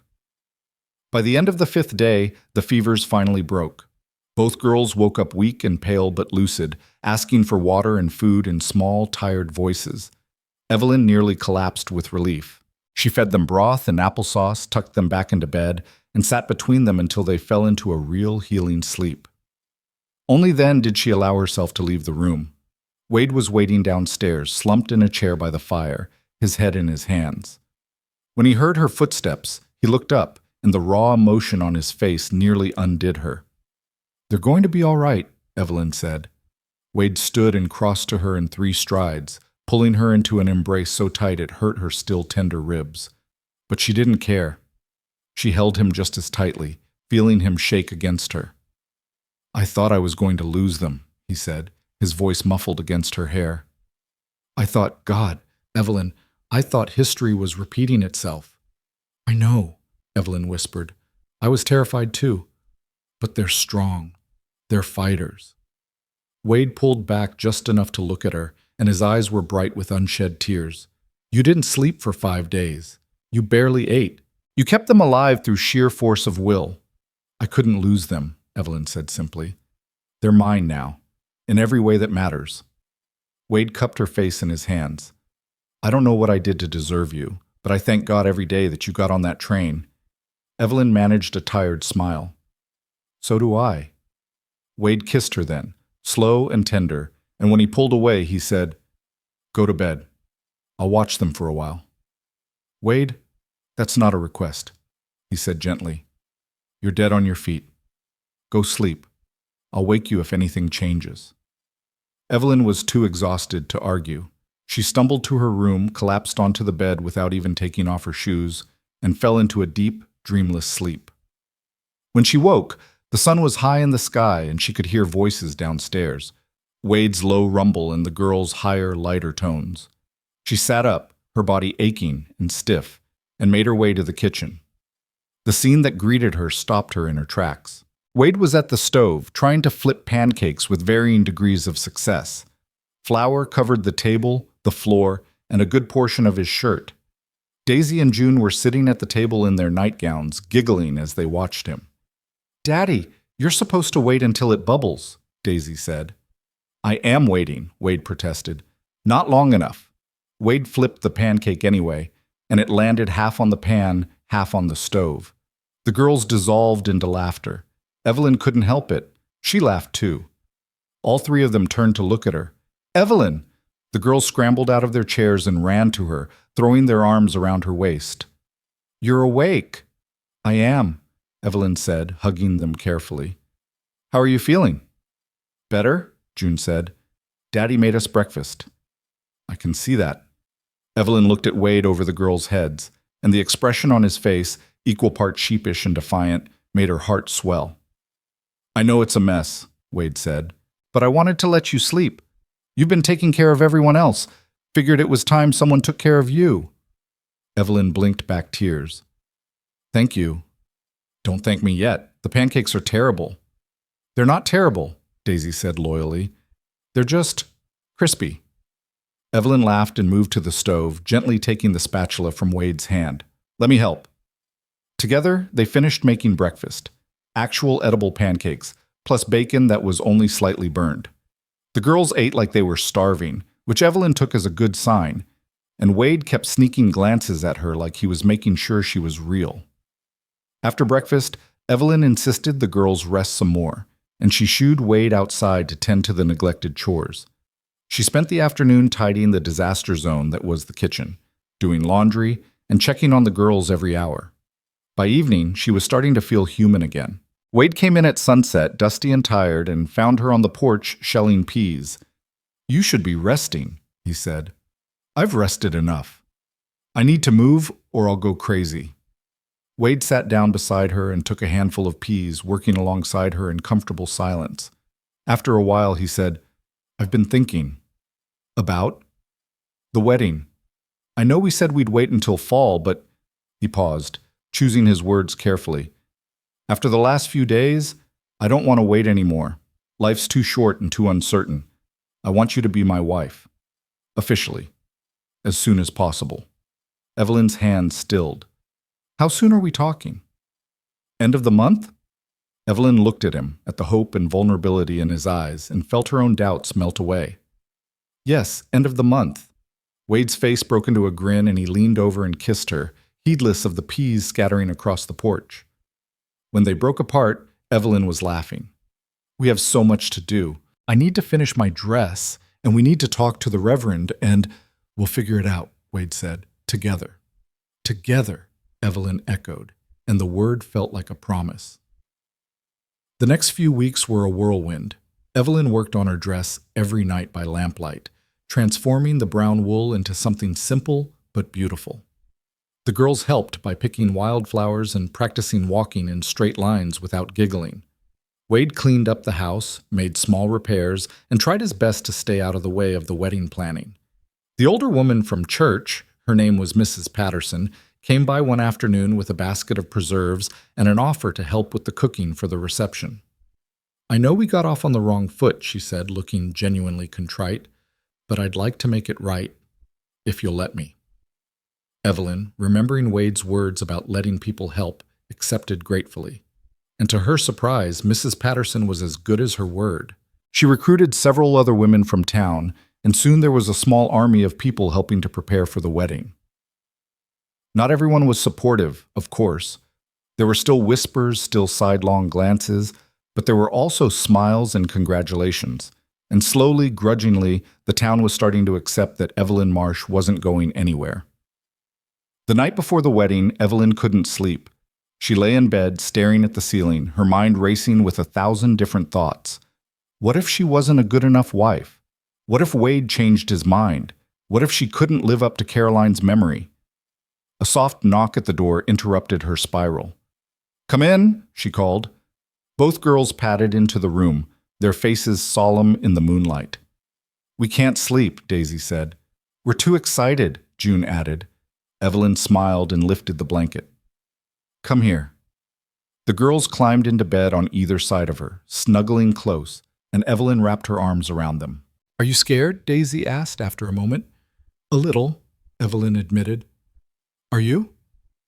Both girls shook their heads. "We're not scared," June said. "We prayed for you, and God sent you, so we know it's right."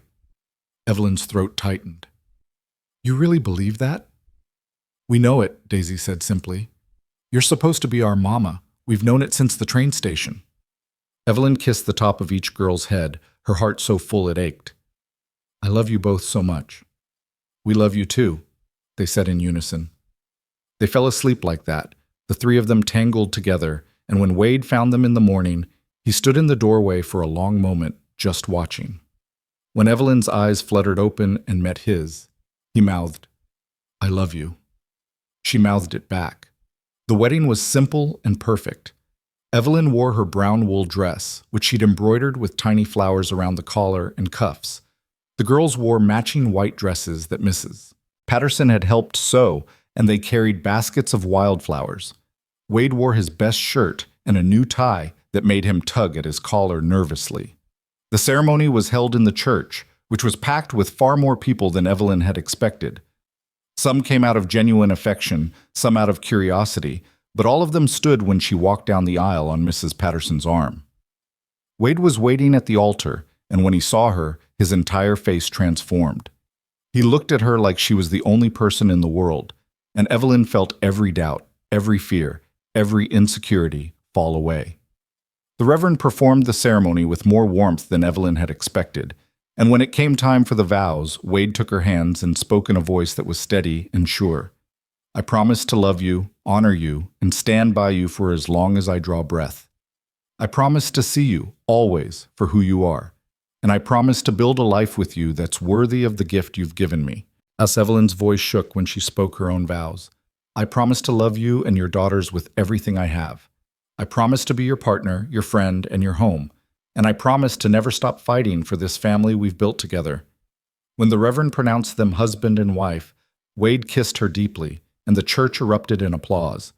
The girls cheered louder than anyone, and when Wade and Evelyn broke apart, Daisy and June threw themselves at them, wrapping their arms around both of their legs. The reception was held in the churchyard, with tables laden with food and a fiddle player providing music. People danced and laughed, and for a few hours Evelyn forgot about all the hard things and just let herself be happy. At one point, Wade pulled her aside, away from the crowd, and led her to a quiet spot under a cottonwood tree. "I have something for you," he said, reaching into his pocket. He pulled out a small wooden box and handed it to her. Inside was a simple gold ring. "It was my mother's," Wade said. "I know it's not fancy, but it's perfect," Evelyn whispered. She slipped it onto her finger, and it fit like it had been made for her. Wade took her hand and pressed a kiss to her knuckles. "You're my wife now. For real. Forever."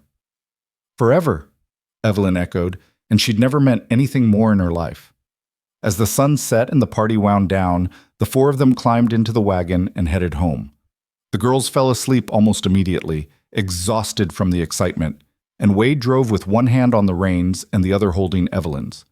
When they reached the ranch, Wade carried the girls up to the loft while Evelyn stood in the main room, looking around at the place that had become her home. It was small and rough-edged and far from perfect, but it was hers. Theirs. Wade came back downstairs and found her standing there, and he crossed to her and pulled her into his arms. "Welcome home, Mrs. Collins," he said. Evelyn smiled against his chest. "I've been home for months, but thank you." They stood like that for a long time, holding each other in the quiet house, and Evelyn thought about how far she'd come. From the woman who'd been thrown away to the woman who'd been chosen.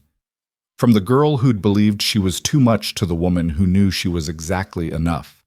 And as Wade led her to their shared room, the one that had been his alone for so long, Evelyn realized that this was what love looked like.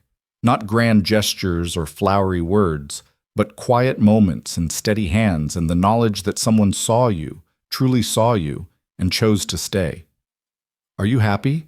Wade asked as they lay in bed together, his arm around her waist. Evelyn turned to look at him, at this good, strong man who'd given her everything she'd never known to ask for. "I'm happy," she said, and she meant it with every fiber of her being. The first week of marriage passed in a golden haze. Evelyn woke each morning to find Wade already up, watching her sleep with an expression of wonder on his face, like he couldn't quite believe she was real. The girls called her Mama now, without hesitation, the word falling from their lips as naturally as breathing. And Evelyn, who'd spent so long believing she didn't deserve softness, learned to accept it without flinching. But she should have known that happiness, especially the kind this fierce and fragile, never went unchallenged for long. It started with small things. Neighbors who'd congratulated them at the wedding suddenly crossed the street to avoid speaking to her in town.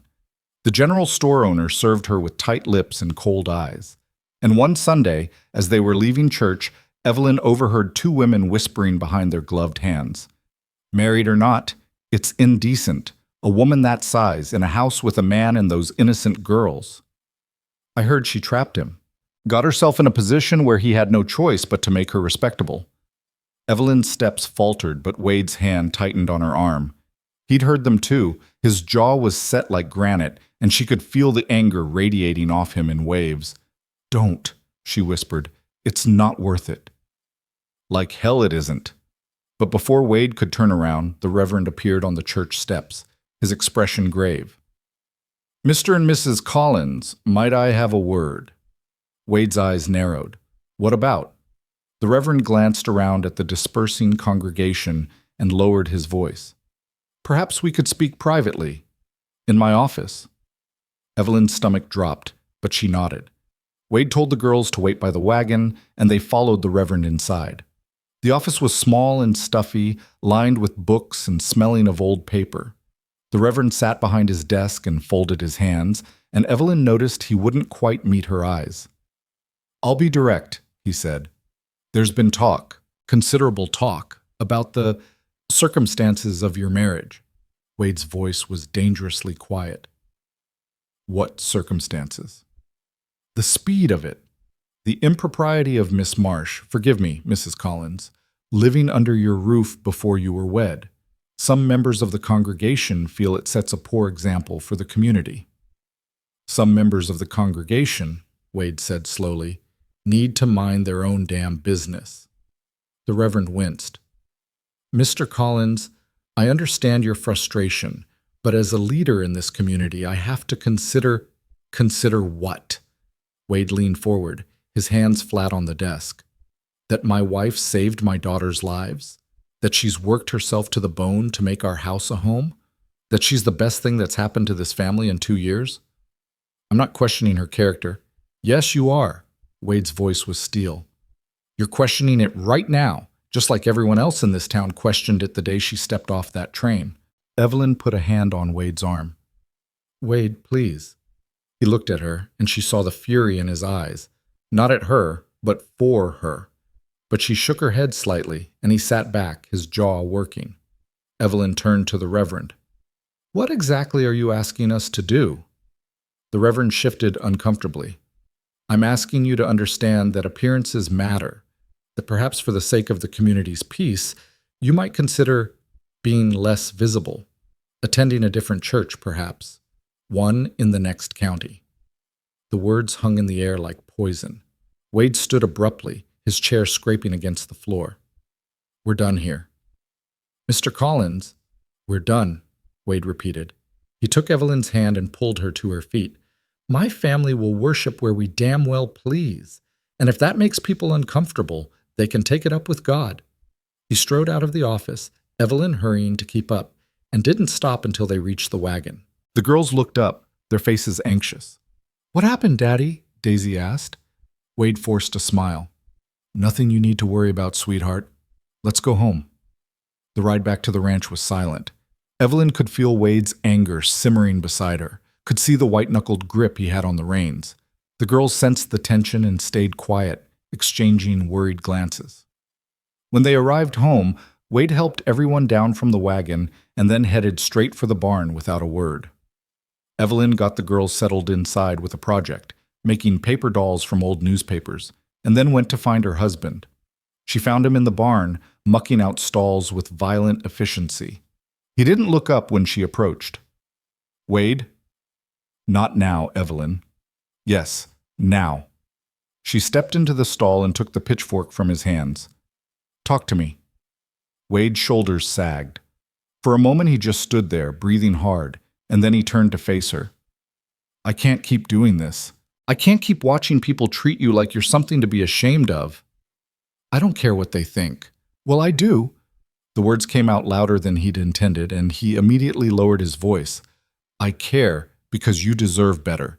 You deserve to walk into that church with your head high and have people see what I see, not some twisted version where you're the villain." Evelyn's eyes stung. What you see is enough. What the girls see is enough.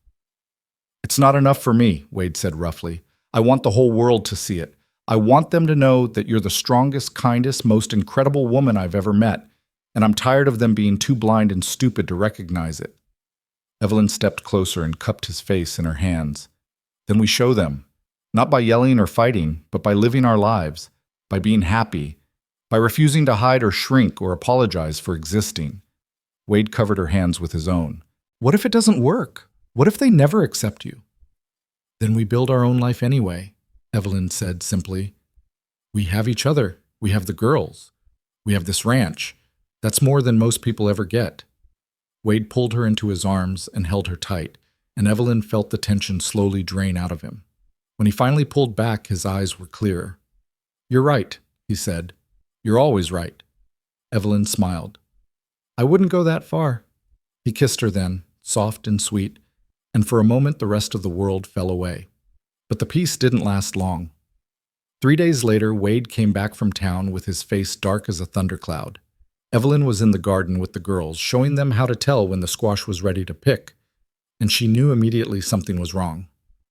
Girls, go inside and wash up for supper, Wade said, his voice tight. The twins looked between their parents, sensing trouble, but they obeyed without argument. When they were gone, Evelyn stood and brushed the dirt from her skirt. What happened? Wade pulled a folded paper from his pocket and handed it to her.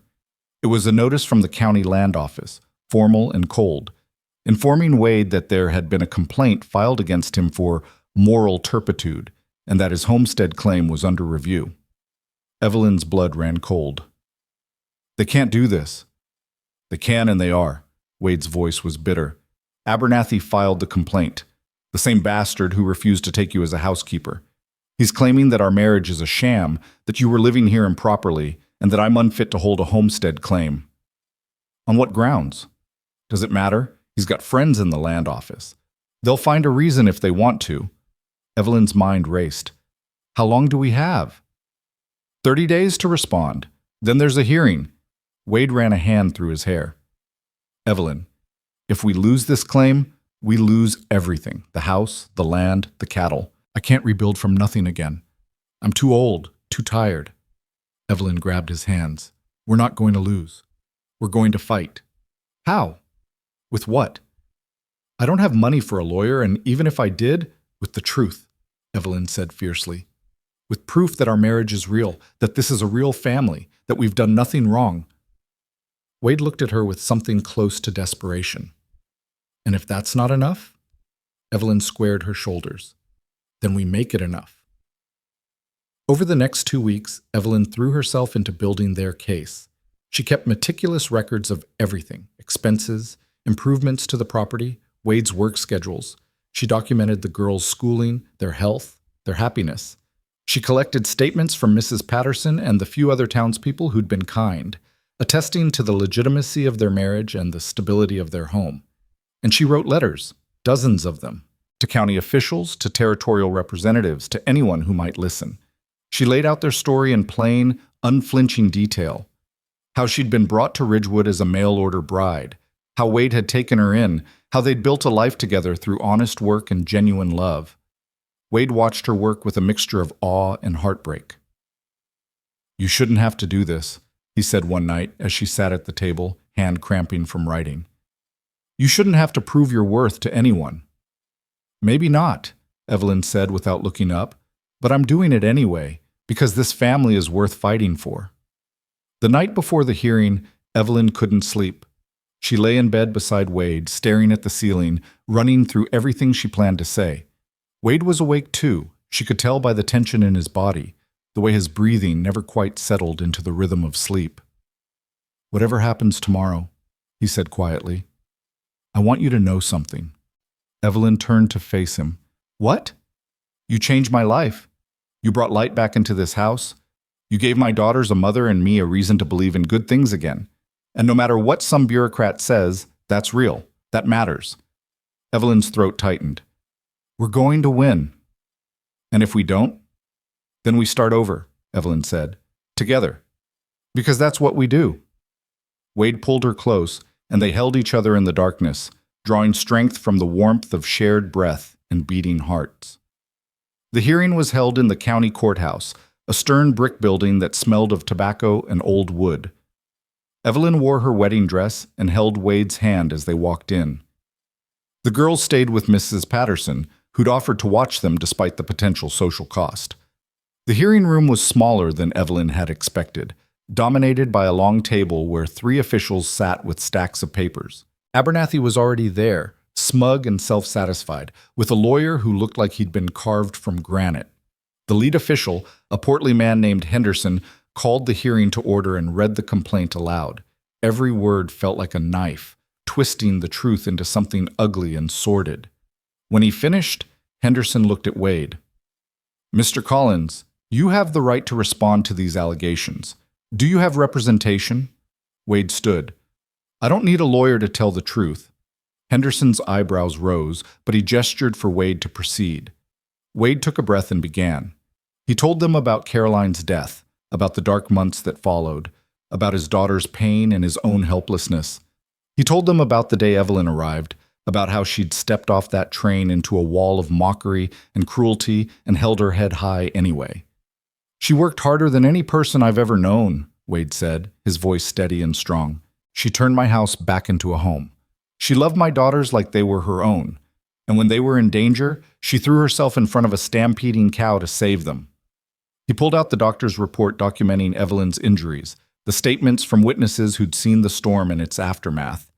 "This woman has more courage, more strength, more heart than anyone in this room," Wade continued. "And the only reason we're sitting here is because some people can't stand to see someone they look down on rise above their hatred." Abernathy's lawyer stood. "Mr. Collins' emotional attachment to his employee is understandable, but it doesn't change the facts. Miss Marsh lived in his home, unmarried, for weeks. The marriage appears to be a convenient fiction to avoid scandal." "It's not a fiction," Evelyn said, standing before she could second-guess herself. "It's the truest thing I've ever known." Henderson looked at her with surprise. "Mrs. Collins, you're not required to testify." "I want to." Evelyn's hands were shaking, but her voice was clear. "I want you to hear my side." Henderson nodded slowly. "Proceed." Evelyn told them everything, about her first marriage to a man who'd worked himself to death trying to meet impossible expectations, about her parents' cruelty, their blame, the way they'd thrown her out like garbage, about arriving in Ridgewood to jeers and laughter, about the way people had treated her like she was less than human. "And then 2 little girls pointed at me and said, 'We want this one,'" Evelyn continued, her voice thick with emotion. "They didn't see what everyone else saw. They saw someone who could love them, who could take care of them, who could be their mother." She laid out the evidence she'd gathered, the records, the statements, the proof of a real life built on real love. "I'm not asking for your pity," Evelyn said. "I'm not even asking for your approval.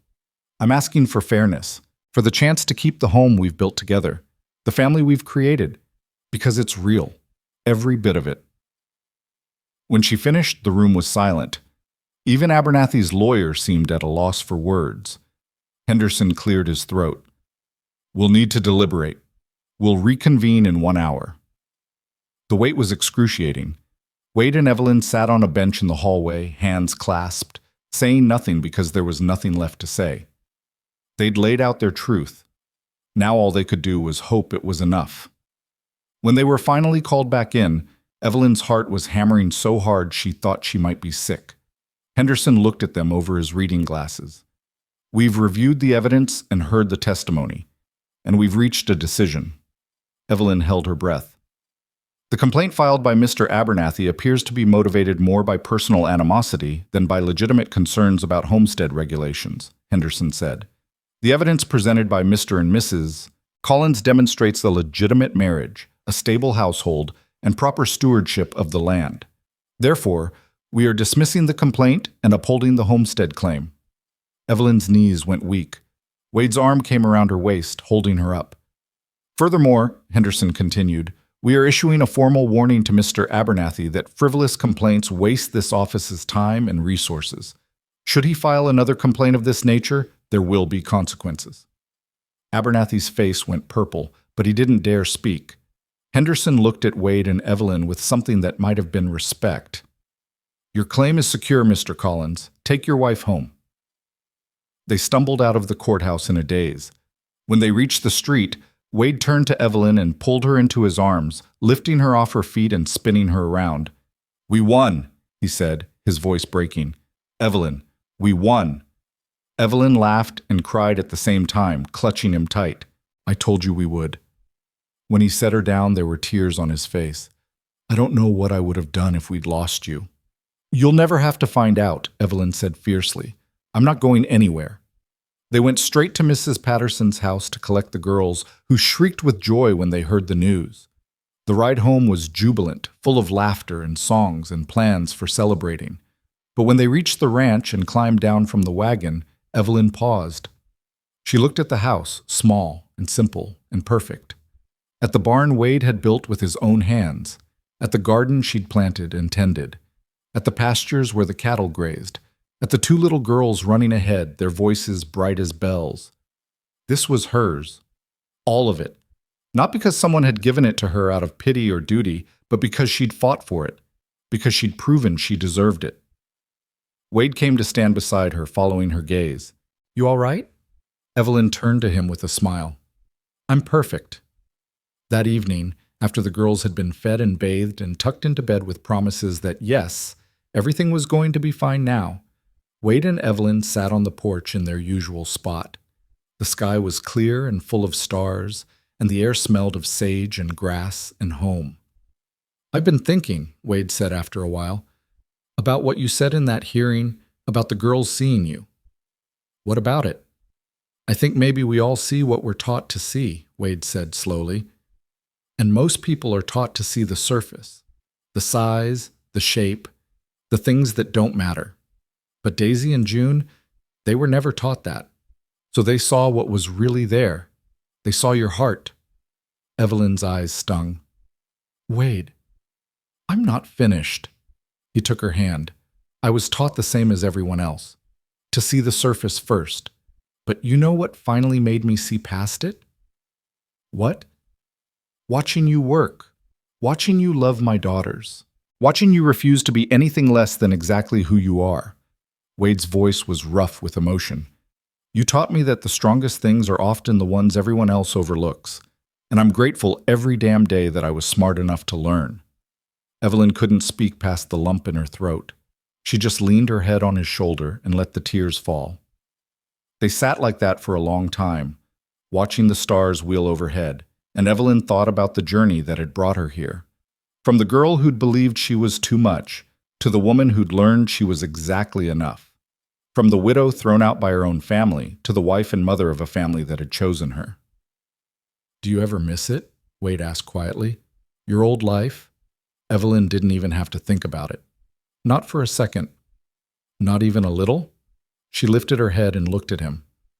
"Wade, my old life was about making myself smaller, quieter, less. This life, our life, is about being exactly who I am. Why would I miss shrinking when I can be whole?" Wade's eyes were bright in the starlight. "You're remarkable, you know that?" Evelyn smiled. "You've mentioned it once or twice."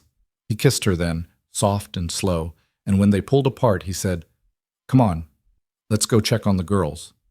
They went inside together, climbing the ladder to the loft where Daisy and June were fast asleep, tangled up in their blankets like puppies. Evelyn knelt beside them, smoothing their hair back from their foreheads, and her heart felt so full she thought it might burst. "Mama?" June's voice was sleepy, her eyes barely open. "I'm here, sweetheart." "You're not leaving?" "Never," Evelyn whispered. "I promise." June smiled and closed her eyes again, burrowing deeper into her blankets. Beside her, Daisy mumbled something about pancakes and rolled over. Wade put his hand on Evelyn's shoulder, and together they climbed back down the ladder. In their own room, they got ready for bed in comfortable silence, the kind that comes from knowing every inch of each other's rhythms and routines. As Evelyn slipped under the covers, Wade turned to her. "I have something for you," he said. "Wade, you don't need to give me anything." "I want to." He reached into the drawer of the bedside table and pulled out a small wooden box, different from the one that had held her ring. Evelyn took it carefully and opened it. Inside was a delicate silver locket on a thin chain. "Open it," Wade said softly. She did, and found 2 tiny photographs inside. On one side was a picture of Daisy and June, grinning at the camera. On the other was a photograph of Wade, serious-faced, but with warmth in his eyes. "So you always have us close to your heart," Wade said, "no matter where you go or what you do." Evelyn's vision blurred with tears. "It's perfect." Wade took the locket and fastened it around her neck, his fingers gentle against her skin. Then he kissed her shoulder, her neck, her jaw, her lips. "I love you, Evelyn Collins," he whispered against her mouth. "I love you too," Evelyn whispered back. They made love that night with a tenderness that took Evelyn's breath away. And afterward, lying in Wade's arms with the locket warm against her chest, Evelyn felt a peace settle over her that she'd never known before. This was home. This was family. This was love. And it was hers. The weeks that followed were some of the happiest Evelyn had ever known. The ranch thrived under their combined efforts. The garden produced more vegetables than they could eat, so Evelyn started preserving them for winter. Wade expanded the herd with the money they'd saved. The girls grew taller and stronger, their laughter filling every corner of the house. And slowly, grudgingly, the town began to change its tune. It started small. A nod from a neighbor. A smile from the shopkeeper's wife. Mrs. Patterson brought other women to visit, and before long Evelyn had something she'd never expected. Friends. One afternoon, a young woman appeared at the ranch, thin and scared-looking, with a baby on her hip and desperation in her eyes. "I heard about you," she said to Evelyn, "about how you came here with nothing and built a life. I'm in trouble. My husband died, and his family wants to take my baby. I don't know where else to go." Evelyn looked at Wade, who nodded without hesitation. "Come inside," Evelyn said, taking the woman's arm. "You're safe here." They helped her find a place to stay, connected her with a lawyer Mrs. Patterson knew, and made sure she had enough food to get by. When the woman left a week later, her situation stabilized and her baby secure in her arms, she hugged Evelyn so tight it hurt. "Thank you," she whispered. "Thank you for seeing me." After she left, Wade found Evelyn on the porch, staring out at the sunset. "You gave her hope," he said. Evelyn shook her head. "I just did what someone should have done for me." "Exactly." Wade pulled her close. "You're changing this place, Evelyn, one person at a time." Winter came, and with it the first real test of their marriage. The work was harder, the days shorter, the cold biting and relentless. But they faced it together, Wade and Evelyn working side by side to keep the livestock fed and the house warm. On Christmas morning, they woke to find the girls had made them presents. Drawings and poems, and a slightly lopsided scarf June had tried to knit. Evelyn cried over every single one, and Wade pretended he had something in his eye when Daisy gave him a picture she'd drawn of their family, all 4 of them holding hands under a smiling sun. That afternoon, as they sat around the fire eating the feast Evelyn had prepared, Wade raised his cup. "To family," he said. "To family," everyone echoed. And Evelyn looked around at these people she loved more than life itself, at the home they'd built together from nothing but determination and hope, and knew with absolute certainty that she was exactly where she belonged. Years later, when Daisy and June were grown women themselves, they would tell their own children about the day their father brought home a woman the town had mocked, and how she'd become the strongest, bravest, most loving mother they could have asked for. They would tell them about the storm and the stampede, about the hearing that almost took everything away, about the way their parents had fought for each other and for their family. And they would end the story the same way every time. "Your grandmother taught us that strength isn't about size or shape or what other people think. It's about knowing your worth and refusing to let anyone take it from you. She was exactly enough, even when the world told her she was too much. And she taught us to be exactly enough, too." But that was all yet to come. For now, on this cold winter night in a small ranch house in Ridgewood Territory, Evelyn Marsh Collins sat surrounded by her family, her hand in her husband's, her daughter's laughter in her ears, and knew that she had everything she'd ever needed. She wasn't the woman who'd stepped off that train in shame and fear. She was the woman who'd fought for her place in the world and won. The woman who'd turned cruelty into kindness, rejection into belonging, and pain into purpose. She was a wife, a mother, a friend, a fighter. She was exactly enough, and she was finally, beautifully, completely home.